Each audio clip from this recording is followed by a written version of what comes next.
একটু সাইড দাও।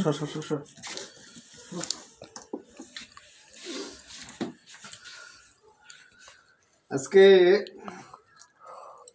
বাজারে গেছিলাম, তো বাজারে যে তো আমার বাসার সবাই খুব খুব করে কাশে, গলা ভাঙা, বিভিন্ন ওষুধ খেয়া কমে না। শীতকালে আসলে আমাদের এটা সমস্যা, আমরা দুর্বল শরীরের অধিকারী।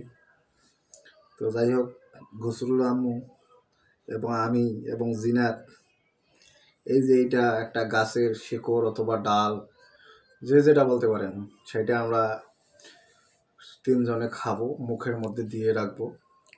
আপনারা কি চেনেন এটা কি? আমি আর একটু কাছ থেকে দেখাচ্ছি, কমেন্ট করবেন যে এটা চেনেন কি না।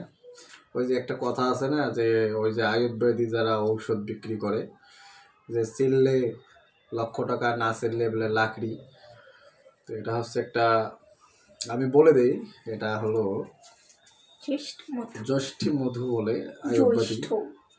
ওই যে ঝোলা লটকান দোকানগুলোতে এগুলো পাওয়া যায়। তবে তাদের দোকানে যে আবার বলিয়েন না যে আপনাদের দোকান কি ঝোলা লটকানো দোকান নাকি, তখন কিন্তু মাইন্ড করবে। তো যাই হোক, আমি একটু খাবো, জিনাতকেও একটু দেবো। জিনাত আসো।